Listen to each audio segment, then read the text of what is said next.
All right, welcome back to the Bodybuilding Legend Show, and my guest this week is a very special guest, someone I've just recently met, the very famous Boyer Co. Boyer, you were, I think, a four-time Mr. Universe and a big contender in the Mr. Olympia for many years, so it's an honor to talk to you. John, thank you for having me on. All right. Well, I know you've had a very extensive career, Boyer. I think you started all the way back in the 60s and competed up until the 90s, I believe, which was unusual for, I think, a lot of bodybuilders today. Most bodybuilders don't last that long. So I know you were born in Louisiana. Is that correct, Boyer? That's correct, yes. How did you get started in the sport of bodybuilding? Well, it's kind of interesting. I was always interested in just being big and strong. The first time I recall seeing a bodybuilding publication, I was about 5 years old. Wow. And I was drawn to the cover of the magazine because they had this big, powerful guy on the cover. Can't remember who it was at the time, but I couldn't read, and I didn't have any money in my pocket. It only cost 35 cents. So I swiped the magazine out of the grocery store, went home and read it, and I didn't really associate you had to lift weights to do that. I just thought you got big and strong, and then you lifted the weights. So I knew that's what I wanted to be. Wanted to be like that, and I was always active as a kid. I was, I could run pretty fast, and I was, could do, basic calisthenics and chins and stuff like that. Mm-hmm. And I guess about the time I was maybe 12 or 13, the first little gym opened up. It was called the Lake Charles Athletic Club, and I must have been one of the first 10 people to join up. And about that time, I really started buying the bodybuilding magazines. At that time, the only magazine that was widely available was Strength and Health, Bob Hoffman's publications. So even though they only came out once a month, I must have been down at the newsstand once a week, hoping that I would see a new issue.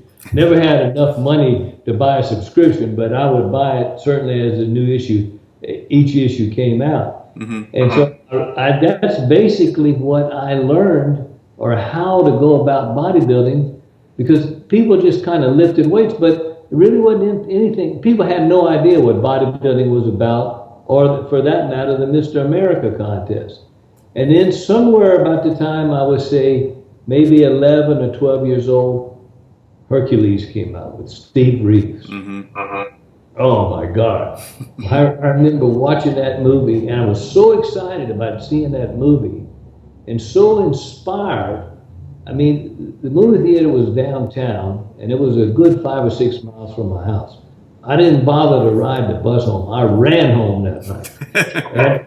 And I didn't have any weight, so the only thing I could think of to do was, well, I'm going to do push-ups. So I did push-ups all night long. I would do push-ups rest of the next morning. Felt like someone had hit me in the chest with an axe. My chest was so sore. But I was really inspired, and I wanted to look like Steve Reeves.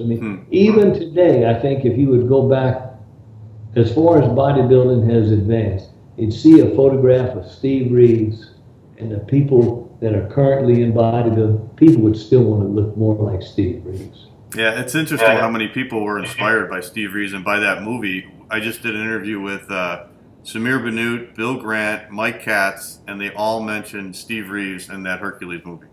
Well, and because basically we're all about the same age, some are a little bit younger, some a little bit older, but I think we grew up and it was just out of pure love, the best time in bodybuilding. I was thinking about that this morning before you called in. I felt so fortunate because I virtually knew everybody in the sport, the pioneers. I can think back how fortunate I was. Every photo session I ever did for Joe Weider was there at the photo session. It didn't matter if it was, like John Balick or Mike Neville or Harry Langdon or Bob Gardner. All those photographers were there, but Joe was behind the scenes directing everything. And I think the guys today really missed out on that, not having Joe's inspiration there. Yeah. And then also, I was personal friends with Vic Tanning, with Jack LaLanne. I was a close associate with Arthur Jones. Those guys were the real pioneers of the sport. And I got to know and work with those guys. I mean, if there's anything that I can say that I value the most in bodybuilding, more than any contest I ever won, was all the fantastic friends that I've made along the way. Yeah. That's the most important thing. Absolutely. So when you started Boyer, wasn't it Red Larile who started to coach you and started to teach you how to train?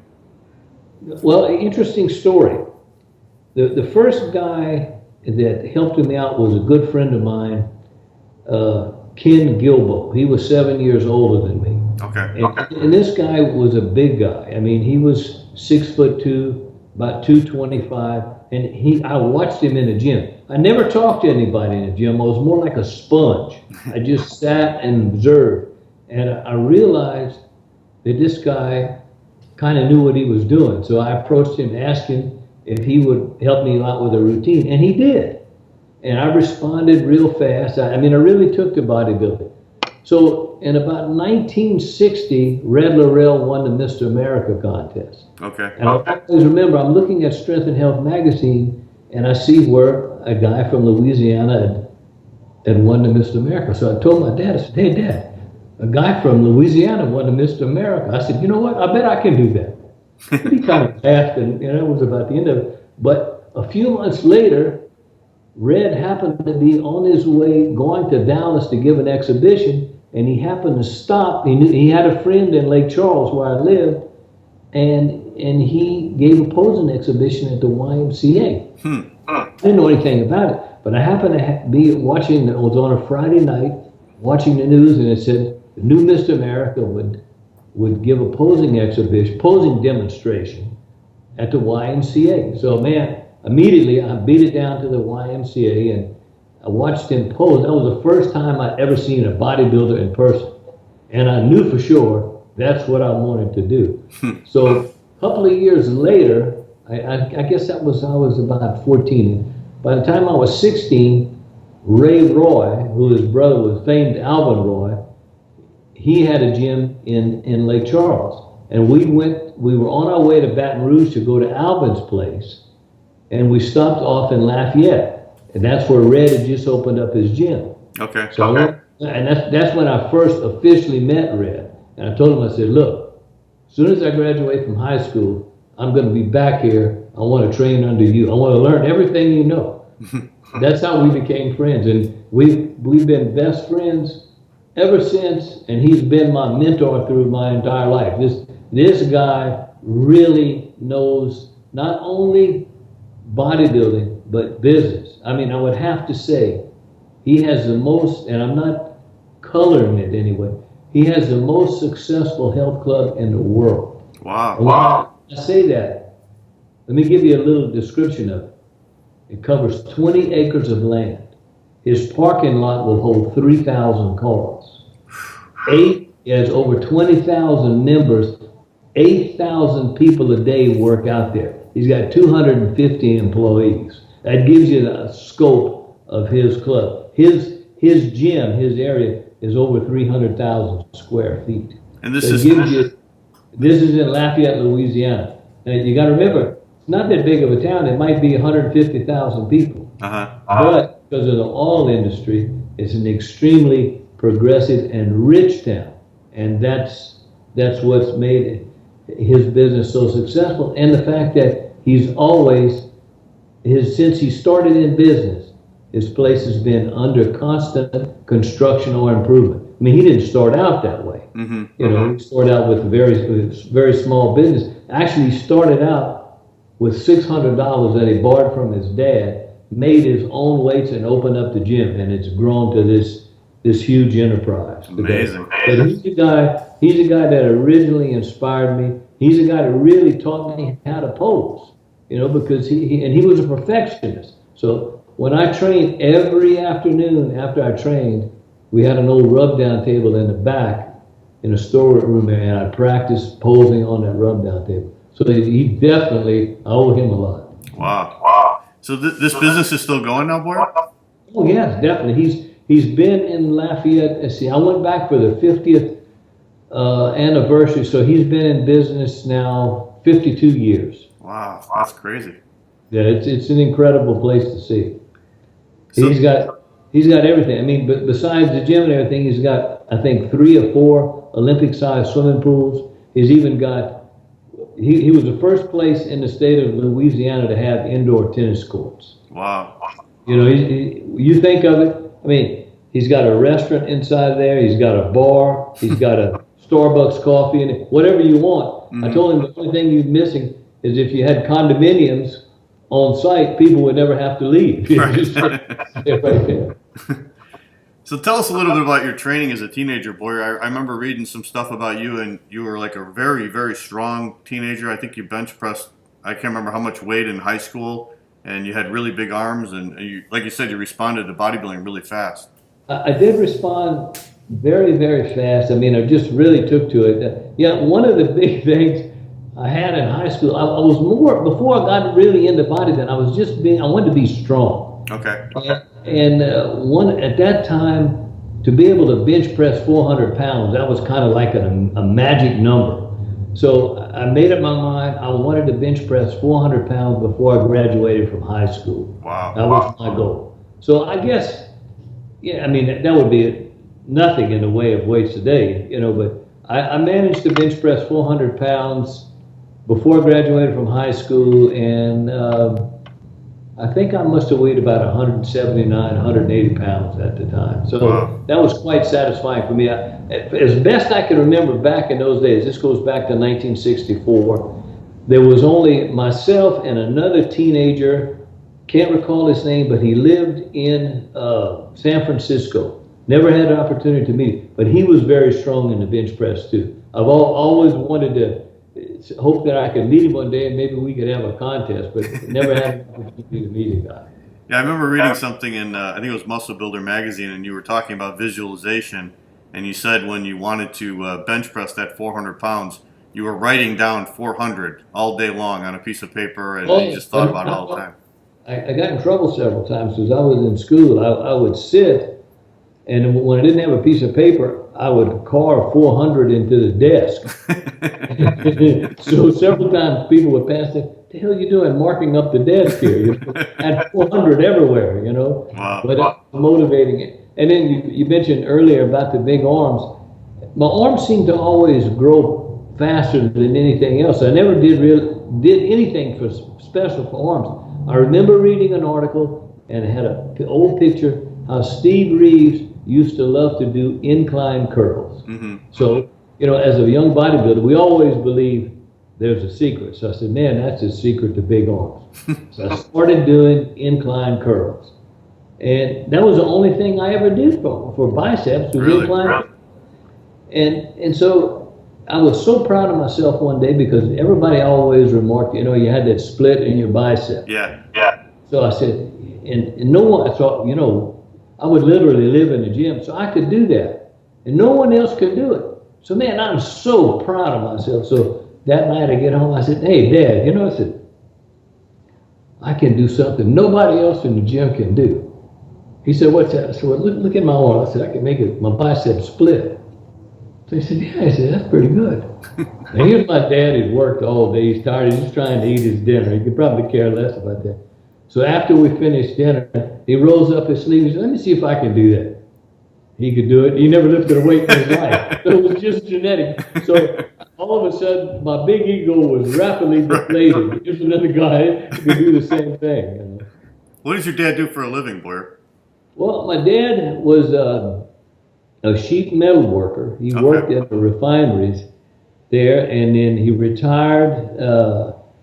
And about that time, we had health food stores. So we had 3 different health food stores, and he did that. He was always into fitness, but in his day, and he was an outstanding athlete, football player and a boxer, but they discouraged people from lifting weights. It says, you know, it'll make you muscle bound. Right. So even though he encouraged me to lift weights, and he lifted some, but he was never able to get into it. He was too worried about busy making a living for the family. Right. I remember you credited your dad with not only showing you a good upbringing, but also just crediting you for being what a real man is all about.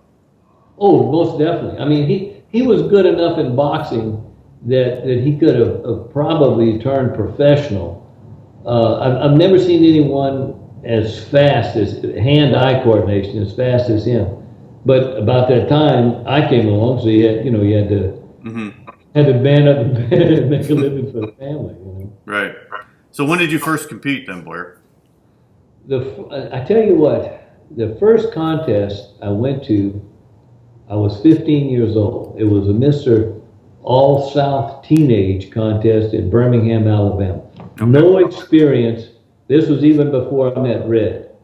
No experience in posing. I just copied what I saw in Strength and Health magazines. Didn't even have a pair of posing trunks. I had a swimsuit, and I kind of rolled it up so it would be short. And I went to the contest, and I think I ended up maybe 5th. I remember Gable Boudreaux won, a guy from New Orleans, and then there was a guy, Billy Parker from Georgia. But it was a great experience for me because it was being part of something. I didn't expect to do anything, and I was so excited when I got on stage. I forgot the little posing routine I had made up, so I had to kind of ad-lib and get through it. But the bug had really bit me. I knew that's what I wanted to do. Now, the second contest I entered was 2 years later. I went to the Mr. Louisiana Contest. I had a week's notice. Okay. By that time, I had a pair of posing trunks. I knew I was going to do a little better. The interesting thing about that show, I was so nervous, and I mean, it was in January, and it was cold, and it was raining downtown YMCA in New Orleans. So, I'm so afraid I'm going to miss out on something. So we're back in the pump-up room, and I'm just pumping away. All of a sudden, I notice there's nobody left in the pump-up room. So I said, what the hell happened? So they had called everybody out on stage, and I'm the last guy. So I'm so excited, I run out the wrong door. Well, the door I go out slams shut, and I'm in the alley. So I'm outside in about 29-degree weather with nothing on but my posing trunks and baby oil. And I can't get back in because the door's locked. Right. So I run all the way down around the block, come in through the entrance, through the crowd. Luckily, about the time I come through the crowd, they call my name, so I jump up on stage. Long story short, I ended up being third, and I won most muscular and a couple of body parts. So on the way home, my dad says, that was pretty slick how you made that entrance. I never had the nerve to tell him that it was just by accident. I was just trying to get into the contest. It was my stupidity of running out the wrong door. That's a great story. I remember reading that story a long time ago, and I don't know if you saw the movie Birdman with Michael Keaton, but something similar happened to him. He's doing a Broadway play, and he goes outside to get a smoke or something, and then he's got a robe on with just, I think, his underwear or something, because he had a bedroom scene that he was doing in the play, and the robe gets caught in the door, and he has to take it off and run outside and go around and go through the front of the theater and come up through the audience like you did. So I always remember that story. I tell you, the interesting thing about that, my heart was beating so fast, because you want everything official contest, and here I am coming through the audience. My feet are filthy. But I didn't even feel anything. I was numb. I was so excited. But I managed to get on stage and do whatever was necessary to at least complete my posing routine. That's a great story. So didn't you win Mr. Louisiana when you were still a teenager? Yeah. Well, let's see. I came out there, yeah. So the next year, later, that was in January. In May, about 3 days before I graduated from high school, they had the Mr. New Orleans contest. Okay. Now, at the time, the Mr. New Orleans contest was a very famous contest. Actually, it's older than the Mr. America contest. Wow. Mr. America was started, I think, the AAU Mr. America. Right. Started in 1939.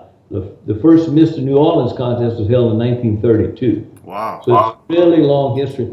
And they used to hold it outside at Pontchartrain Beach. So you would draw enormous crowds because it was the first night that they opened an amusement park. Mm-hmm. So the first contest I won was a Mr. New Orleans contest, and that was probably the biggest crowd that I've ever faced, because there was at least 10,000 people in the audience, because it was held outside. It was quite something. I didn't appreciate it at the time because I was just trying to win a contest, but when I was thinking about it, I've never competed in a contest with that many spectators in the audience. Right. And how old were you then, Blair? I was 17. 17, wow.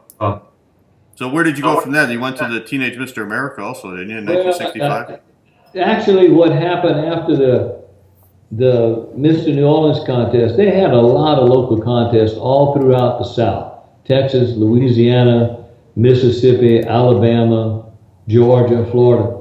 And one summer, and I think that was the summer, there was virtually a contest every weekend for, say, 12 weeks, 3 months. Wow. And I did all of them. You know, I just loved going and being around the people, being part of it, because you got to remember, in those days, nothing happened. The bodybuilding didn't even start till either the weightlifting or the powerlifting was done. Right. So I would enter the powerlifting contest rather than just wait around all day. And then usually around midnight or 1 o'clock in the morning, the bodybuilding contest would get underway. So that's what I did. But I was so in love with it, it didn't matter to me, you know. Yeah. And I guess the first national I won a lot of those area contests. I think I won the Mr. Texas and Mr. Oklahoma, some of those contests. And then the first, I guess, national contest I went to was in 1966. I went to San Jose, California, and competed in the Junior Mr. America contest. And that was the first time I saw Sergio Oliva. Wow. He won the Junior Mr. America. And I've never been impressed with a bodybuilder like when the first time I saw him. It was unbelievable. I remember right before the pre-judging, I was nervous. I went across the street to a Howard Johnson's just to get something to drink. Mm-hmm. And Sergio happened to be in there. And I'll never will forget that he's got a gold suit on with a white silk shirt and a purple tie. and you know, my God, he was just so impressed. And he's eating fried chicken and mashed potatoes. I'm so nervous, I can't even think about eating. This is getting ready for the pre-judging. So, I mean, my eyes are just glued to him. And then backstage, we had to wait around so long, we got to be friends. We got to be talking. And he and I were friends, you know, forever. But my God, his physique was unbelievable. I remember specifically that day, they measured his waist at 27 inches. And each of his thighs were 29 inches. Wow, crazy. The V-taper the guy had was just unbelievable. And they did the measurements right there at the show. Yeah, that was right there it was backstage at the contest. Yeah. I think he was first. God, I think he was first. Bob Guida was second, and I think John Carvello from around San Jose or San Francisco was third. You're right. Sergio was just unbelievable. You know, he got bigger later on, but his shoulder to back to waist difference was just unbelievable. I don't think it was ever more impressed me than the only other guy that's ever been. I mean, I always say, well, Sergio was a true genetic freak. Mm-hmm. And the only other guy that probably ever came close to that was Paul Billette. Yeah. And he had that huge structure as well. And he was a bigger version of Sergio, but he really never could pose worth a damn. I don't know why he couldn't pose. Right. But standing there, he was just unbelievable. Yeah, I'm glad you mentioned Sergio, because I grew up in Chicago, and when I was a teenager and I used to compete in teenage bodybuilding shows, Sergio used to come around. This was, I think, sort of after his peak, but I seen him guest pose a few times, and he was just so amazing to see in person. And I try to explain how great he looked back then, and you saw him even better. You saw him when he was really at his peak. So I'm glad you mentioned that, because people don't realize how great he was. Oh, he was unbelievable. I remember with the Junior Mr. America, I'll always remember this. He was so good. He was so much better than everybody else in the contest. If he wouldn't have posed at all, if he would have just stood there, he would have still won the contest with everybody else posing as hard as they could. Right. He was just incredible. And yet he never really knew how to pose that well either. Right. He didn't have a lot of practice, but his physique was just so awesome. It was, in other words, it's like you see it, and it's more than your eyes can actually take in. You can't believe what you're seeing. Exactly. And then you went into the Mr. USA that year also, right, Boyer? And you took second to Dennis Tenorino. No, well, I tell you what, no, I think I continued to compete. I think it was in 60, I think it was 66 or 67. But the guy, in other words, it's interesting how the AAU worked in those days. You sort of waited your turn. Yeah. Dennis Tenorino, the first time I met Dennis, I knew of Dennis because I saw him in the magazines, but the first time Dennis and I met in person was at the 1965 Teenage Mr. America Contest. Okay. And it was in Philadelphia. That was the first time I ever been on an airplane. So I went to Philadelphia, and Dennis was there, and they had tons of weightlifters. So the prejudging for the Teenage Mr. America didn't even get started till 4 o'clock in the morning. Oh my God! And we had to do that, and then we had to be back down there at 9 o'clock in the morning. That was the days you had to show proof of your athletic ability. So you had to show all that stuff, and the interviews. But Dennis won, and then the next year, let's see, guy that won the Mr. America in '66. But the guys that came up all about the same time was me, Dennis, Jim Hayslip, who was an outstanding physique. Right. Really, he was about the closest thing we had in our era to Steve Reeves. Blonde, handsome, nice-looking guy, tall, broad-shouldered. Dennis won in '67, '68. Now, I'd be honest, in '68, everything went wrong that could possibly be going wrong going to the Mr. America. I lost all my luggage. I didn't have anything. My posing trunks, nothing. So about 15 minutes before the contest, I'm thinking, Jesus, maybe somebody will lend me a pair of posing trunks. So as luck would have it, a cab shows up. They got my luggage. I mean, I just had enough time to get my stuff and get over to the contest. So I felt I was in really good shape. And the funny thing about Jim Hayslip, he was good in every contest we competed in the South. He would win, I was second. We must have did that about 6 times. So I'm thinking, God, man, I know I can beat this guy. I think I'm as good as him. So I got a big response at the Mr. America contest. So then they started announcing the best body parts. I won all the body parts, I think, except best abdominals. Never had good abdominals. And I win the most muscular. Well, Jim doesn't win any body parts. And he don't even place in the top 5 in the most muscular. So I'm thinking backstage, man, I got to win this contest. He still won. Wow. But then, and I thought I was, to be honest, I thought I was in better shape in '68, or at least as good a shape as I was in '69. But it was his turn.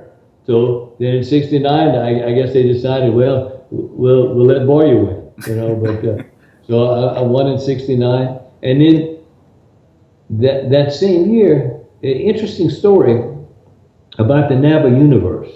See, and back in those days, even though they had started the Mr. Olympia, the NABA universe was a contest that had all the history. And you really wanted to win that NABA universe. That was of all the contests and everything I've done, that was the one I appreciated the most, was winning that NABA universe the first time. So we go over there, and Hayslip is there because he had lost the year before to Dennis Tenorino. So I'm saying, well, God, it's got to be, maybe it's going to be my turn. Once again, bad luck. The night before I'm going to leave, my workout partner and I are training in the gym, and we used to use rosin on our hands, to get a better grip on the bench press. Well, he didn't really put it good enough in, so it falls in my eye. So I can't get this stuff out of my eye. So by the time I get to New York, my eye is swollen shut. I can't see. So then you got an all-night flight to London. By the time I get to London, I'm really bad. It's horrible. So I said, okay, I don't know what to do. So I go to the hospital in London. The guy manages to clean the eye out, gives me a patch. So I look like a pirate. I'm walking around the hotel, and everybody asks me, is that the Mr. America? Well, he only got one eye or something. So by the next morning, I took the patch off. My eye was okay. So as luck would have it, I was fortunate enough to win the Miss Universe. I finally bested Jim Haslam. But he was a guy who could have went on and had a fantastic career. Yeah. Because he had the look. He had the look of a champion, but he just retired after that, you know. Well, he lives down there in Florida. He lives right here in Tampa, yeah. I met him once before, yeah. Very, very nice guy. Wonderful guy. What was your... Dennis was a great guy as well. Yeah, I never got a chance to meet Dennis. I'm really sorry about that. I wish I could have met him before he passed away. Yeah, he was lots and lots of fun. Yeah. I mean, when we competed in those days, it was a lot more camaraderie. I mean, I can remember when he won the Junior Mr. America contest. It wasn't like it is today. Everybody's got sponsorships. Hell, we paid our own way. Yeah. I can remember at one Junior Mr. America, I think the year Dennis won, we only had enough money for one hotel room. So Dennis, Chris Dickerson, and myself and somebody else all stayed in the same room. but we were just friendly competitors. You know, right. Nobody. It wasn't all animosity you see in competitors today. Yeah, I just interviewed Chris a couple days ago, and that's what he said. He said after the shows, everybody would go out to eat together, and they'd say like, yeah. You know, oh, you won this time, I'll get you next time, that kind of thing. Yeah, I guess things have changed a lot. I mean, to be honest with you, I don't know. I heard Lee Labrada say this one time, and I think it's true. Either I've gotten to a point now where maybe I've outgrown bodybuilding, or bodybuilding's outgrown me. But I don't have any interest in seeing the contest anymore. It's totally different. And I'm happy that the guys are making a lot of money. I mean, we did everything they did, except we did it for free. Yeah. You know? They make money, so it's a good thing, you know? Yeah. Now, what was your training and diet like back then, Boyer, back in the 60s? Were you guys training like 6 days a week and dieting on low carbs? I trained 6 days a week. I mean, there's only a couple of times that I varied, you know, my routine naturally. When Arthur Jones came out with the high intensity training, I never liked that. I couldn't get into it because I like to focus on the exercise I'm doing. And even though I trained heavy, wasn't in a rush to get through that, you know. Mm-hmm. And while I think Arthur was onto something, and it was perhaps good at training like say a football team, I think that was but it wasn't really good for bodybuilding. And I tried that, and I must say I had success with that type of training, but on a different variation of that. We're skipping quite ahead. In 1994, I trained like that, but I trained 2 days on, 1 day off.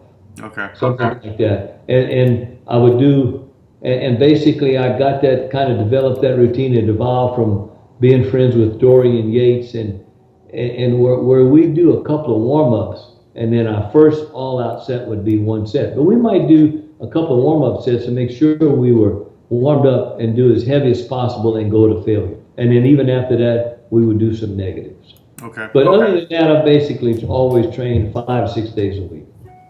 So talk a little bit about when you won the Mr. America. How did that feel, winning that in 1969? I know you beat out like Chris Dickerson and Ken Waller was there. How did you feel that competition went? Well, it was kind of anticlimactic because I knew I had won the Junior Mr. America maybe a month before that. So going into the Mr. America, I felt, well, this was probably going to be my year.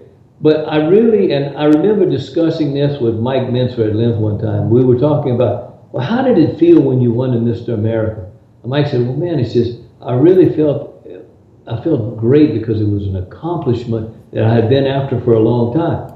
He said, well, what was your reaction? I said, I never took time to enjoy it. I can well remember, because it was in Chicago. I won the Miss America in Chicago. Okay. And I remember, you know, sitting in the dressing room after it was all over with. I mean, this was maybe 10 minutes after the contest, and I'm thinking, okay, now, well, I won this. Now, what the hell I got to do to try and win the Miss Universe? I was already focusing on the next thing. Yeah. So I never took time to appreciate what I'd accomplished. It was on to the next thing. Yeah, I think that's typical of most competitors, though. We're always we're so hard on ourselves, and we're always saying we never really enjoy the victory. We're always thinking about, winning that one, then you got to win the next one, and you never really get to enjoy it. Yeah, it was. I always used bodybuilding competitions as kind of like a measuring stick of my progression. Mm-hmm. Because, to be honest with you, I never had a whole lot of respect for the judges. Because most of those guys, particularly in the days of the AAU, God, those guys acted most of the time like they didn't even want to be there. And they talked really down to bodybuilders. I'll always remember an incident that happened in 1968. I remember this is kind of about the height of the Vietnam War. And Jim Haysop won. We're at the prejudging meeting. And this AAU guy, Rudy Sablo, he's just ordering everybody else around, talking to us like we're a bunch of cattle. And one of the competitors, Dr. Craig Whitehead, who was a captain in the Air Force, I mean, he sat there and he listened to Rudy order us around. And he finally stood up and he says, I don't have to take this shit. He says, I'm done with this. He was dressed in his captain's uniform and he walked out. And I really admired him for that. But being young and not being very experienced, I just sat there. I didn't say anything. Mm-hmm. But I always remembered that. I mean, and I appreciated what he did because he stood up for what he believed in. Even though he wanted to compete in the Mr. America, he wasn't going to be treated like a dog. Right. And I really admired the guy for that. And that was it. He never came back and never competed again. What was your experience like with the NABA Universe, competing in the NABA Universe that year in '69? That was my most fulfilling, satisfying moment because Oscar Heidenstein, even though there was no money, we didn't have a nice hotel to stay in. We didn't even have a bathroom in a hotel. There was one bathroom on each floor. Wow. So, but he treated everybody with such respect. I mean, he had a great love for bodybuilding. Mm-hmm. And you could tell just by the way he put his heart and soul into it. And then you got to remember, this was a contest that John Grimmick won, that Reg Park won, that Bill Pearl won, that Steve Reeves won. So naturally, you wanted to be part of that history. Right. And then you got to meet guys like Arnold Schwarzenegger and Franco Columbu, Frank Zane. Was that the year you got to meet a lot of those guys? Well, I'd actually met Arnold earlier that year. Arnold came to Chicago to visit Sergio, and they went to the Mr. America the year I won. So that's right. Okay. I knew of Arnold. I'd seen his pictures in the magazine, but I met him in person then. And then about a month later, I flew out to California, and Cliff Swan was a photographer, and he photographed me for Strength and Health. And I think at that time I met Franco. At that time, he had only been in the country one day, he couldn't speak any English at all. Okay. But I remember him and Arnold coming to pick me up at the airport, and we had. But I was never. People get confused a lot. Because I was never really a West Coast guy. Mm-hmm. I was good friends with Joe Gold, did a lot of business with Joe Gold over the years, really admired the guy a lot, but I never really trained at Gold's. Because I always was living back in Louisiana at the time. I didn't move out to California until '79. So by that time, Joe had World Gym. He wasn't even a part of Gold's anymore at that time. What did you think of Arnold when you first met him at that Mr. America contest in '69? Well, he was big. I mean, what his always his advantage was his height. Mm-hmm. He wasn't near as arrogant as he is now, but he seemed to be a nice enough guy. Okay. How about Frank Zane? When did you first meet Frank? Well, I met Frank well before I ever met Arnold. When I was competing in the local contest, I competed in a contest down in I can't remember where it was at, but it was right outside of Tampa, Florida.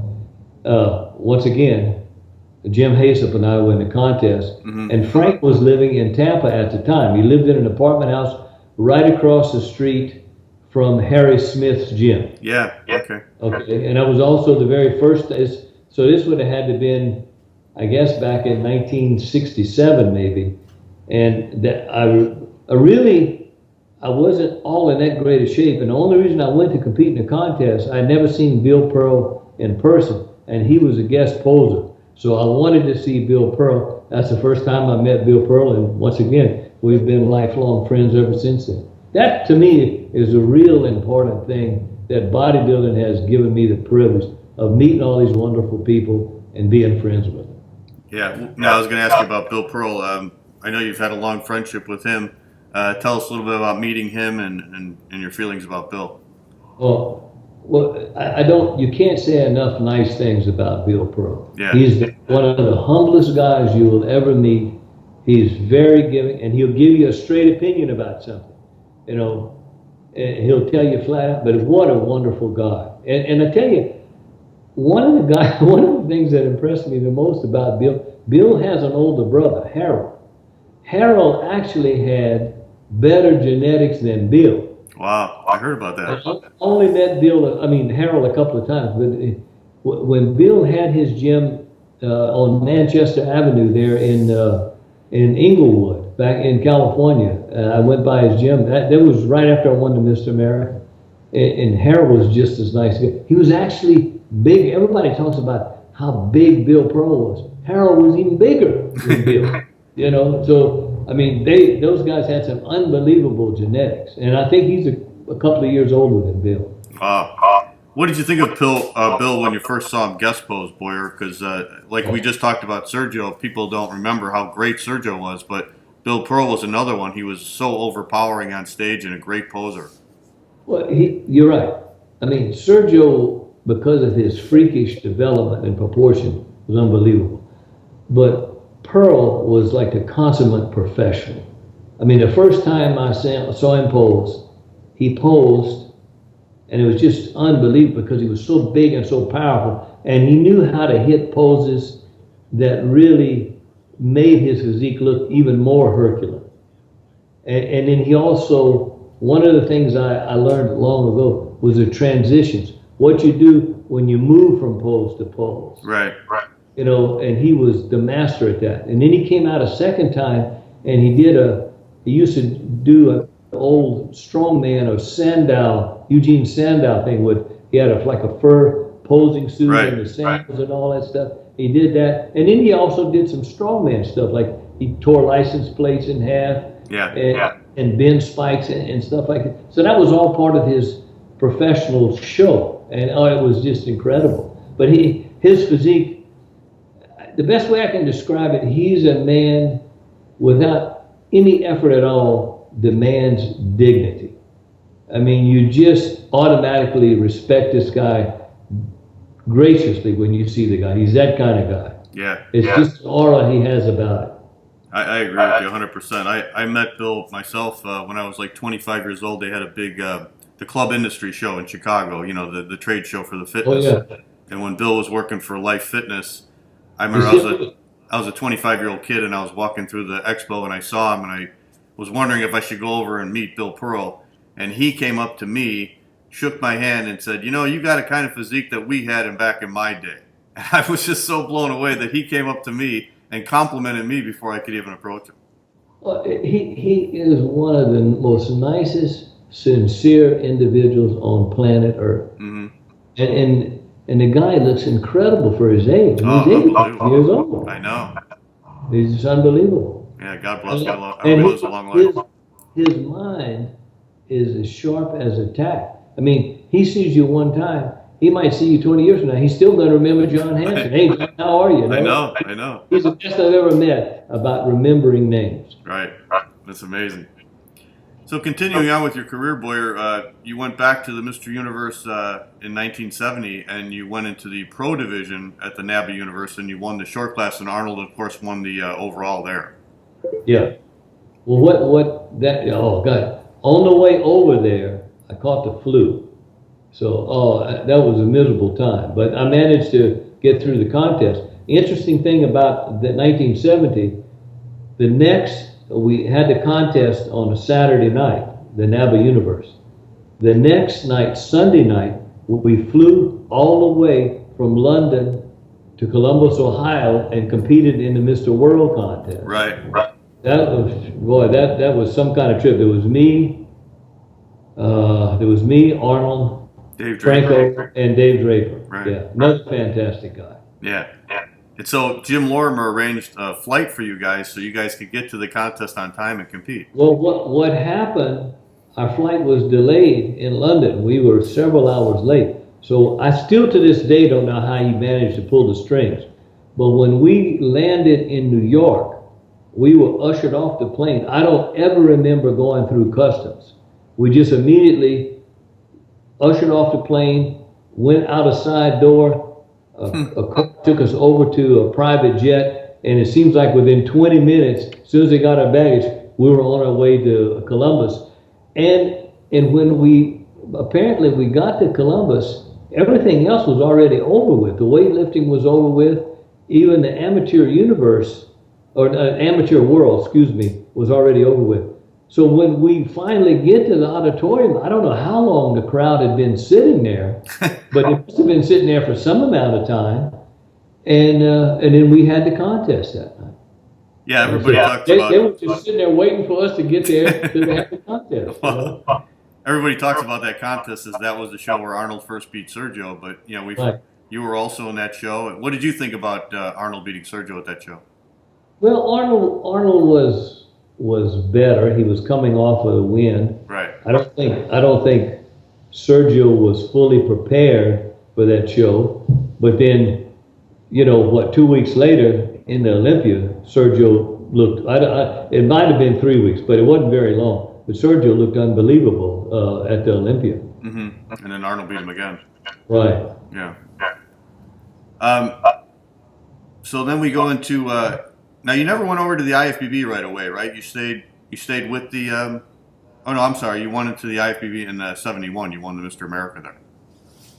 Well, no, I didn't. I went. Well, this is what happened. Eddie Silvestri used to hold the Mr. International contest in Tijuana. Right. And the guy would give these unbelievable trophies. I remember when I won the Mr. International, the trophy was so big. It must have weighed 120 pounds. Really? It was marble and bronze. So when I get back, when we get back from Tijuana, I said, I can't carry this thing on the plane. So we had to disassemble it, pack it in a box, and ship it home on a Greyhound bus. So while I'm out here, they said, well, next weekend is Weider's IFBB Mr. America. I said, well, I'm here. I might as well enter. Well, Ken Waller won that contest. Okay. So Ken Waller won the contest. Then the next weekend, Dan Lurie used to hold his WBBG Professional Mr. World contest. So we went in that contest. I was fortunate enough to win. But I didn't enter the IFBB, the Mr. Olympia. I didn't go into that because I was satisfied with just competing in the NABA universe. I went back several times in that. But Arnold called me in '76 and he said, I'm putting on the Olympia in Columbus. Will you compete in it? And I had met Jim Lorimer several years earlier. See, when Dennis won the Mr. America in '67, Lorimer organized that contest. That's when I first met him and became friends with him. So I knew Jim was part of that. So I said, yeah, I'll compete in it. So I didn't go to the NABA. I decided, okay, I'll compete in the Mr. Olympia. So I get to Columbus, and Ben Weider says, oh, you're a NABA guy. You can't compete in the Mr. Olympia. I said, man, I'm already here. I said, Arnold invited me. So I will say this. Arnold stood up to me. He said, look, he said, I invited Boyer to compete in a contest. He's got to compete. I was ready to compete in the contest. So Ben Weider relented, and that was how I got into Mr. Olympia the first time. How many times did you win the NABA Universe then, Blair? I won the NABA Universe, let's see, three three times. I won in 69, in 73, and 75. Okay. And then I stopped going after that, and after that I just competed in IFBB contests. Which by that time the Mr. Olympia and the IFBB was growing a lot stronger. Right. And then you got to remember, I never forget one guy who doesn't get much credit, and that's Wayne D'Amelia. Had it not been for Wayne D'Amelia, professional bodybuilding would have never, ever developed into what it was today. He was a catalyst behind all of that. He was the one that started all the Grand Prix in Europe. He was the one that created the Night of Champions. And that by far, the Night of Champions was much more exciting than even the Mr. Olympia. I don't know if it was because all the acts that he and Charlie Blake created, or if it was just a crowd in New York. But I tell you, those people would go nuts. When I remember that was quite an exciting time. Wow. Yeah, he deserves a lot of credit. And then he really, one thing with IFBB, they started with the sanction fees, and they raised them so high, nobody could afford to put the contest on anymore. So that's when Wayne got involved and said, okay, we're going to put the contest on. And he made it very, very successful. In other words, his venues for the Mr. Olympia was best. I mean, they used to hold it at the Mandalay Bay, which is far superior to where they hold it today. Right. Yeah, people may not remember that, but you're right. Back then, there was only the Mr. Olympia. That was professional bodybuilding until Wayne came along, and then he started creating. I think he started. What was it? First 78, I think was the first one, right? Where he started creating the Night of the Champions, and then they got all the Grand Prix events. I never will forget when I was after. I guess Ben Weeder decided I was a good guy. He invited me as a guest poser. They were, in those days, that was before they hold the World Championships. It was the IFBB Mr. Universe. Right. So it was held in Montreal. Right, I remember that. Go to Montreal and guest pose, and I had no idea who Wayne D'Amelia was. He comes up to me. Here's a guy that's got like about a 3-day growth, kind of not dressed in anything important. He says, would you be willing to compete in a contest? He said, if I paid all your expenses, and he said, the prize money would be $5,000. I said, sure, I'll do it. I never thought no more about it. So maybe 6-8 months go by, I get a contract in the mail from Wayne, and that's how we became friends. And he really worked, and he did a lot. And in those days, see, people don't remember, but in those days, not only did you compete in the contest, but you had to go out and help sell the tickets. I remember we'd go, like when they held the Grand Prix in Miami, we went into Miami a week earlier. We hit every possible gym in the Miami area trying to sell tickets. Really? So you go and promote the tickets all day long and hope people would show up to see you compete in the contest. Today, all the guys do, they got to show up. I'd like for them to think, hey, maybe we contributed to all the benefits that you're having today. Because even in those days, they had no food allowance. You showed up at the contest, maybe they paid your hotel bill. That was about it. So we finally said, okay, Wayne, how about covering our food expenses and some hotel, and he agreed to it. And that's how all of that got started. Wow. Now, when you were competing in the Mr. Olympia in the late 1970s, when Franco won and then Frank Zane won 3 years in a row, what did you think about those competitions? Anything stand out in those? Because I remember I used to go to those shows, Boyer. I went to 77, 78, 79 when I was a teenager. And I remember when they started those Grand Prix events, you would compete in almost every show. But at the Olympia, you always hit your peak. I was always amazed at how great improvements you made every year consistently from 77, 78, 79, and 80.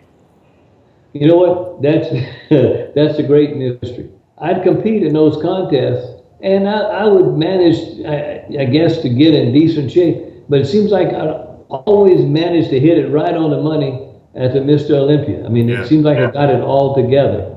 And, that's a mystery. I don't know how I did it. It just worked out that way. What did you think about Frank Zane when he was winning in the contest as a Mr. Olympia winner? Well, I thought Frank was always good. He was always a professional.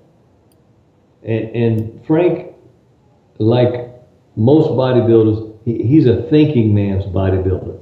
He knew his body well, and he always managed to get in shape. Now Frank was not big by any means. Mm-hmm. He wasn't a massive bodybuilder, but he really knew how to display his physique to the absolute best. He was a master poser. Let me back up one thing. Nobody knew a damn thing about posing until Ed Corney came along. Yeah. I remember the first time I saw Ed Corney, I said, wow, the rest of us are so far behind. We got to catch up to this guy. Mm-hmm. And that's when I really even worked harder on my posing. And then you had guys like Zane was an excellent poser. Chris Dickerson was an excellent poser. I never ever allowed myself to think that I looked great in a contest. Standing in the lineup, John, you probably wouldn't even notice it.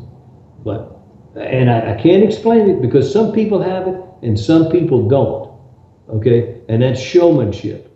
But I could come alive when I went through the posing routine. Mm-hmm. Because I really worked hard on the transitions, the motions, the smoothness and everything. That helped me out a lot. And it seemed to be, like for example, let's use Frank Zane for example.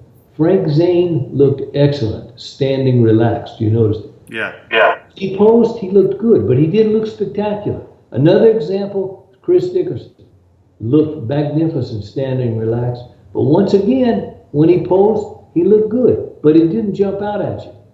But let's take another guy, for example, Casey Viator. Mm-hmm. Okay, Casey looked okay standing in lineup, but when he started posing, his body just exploded. Yeah.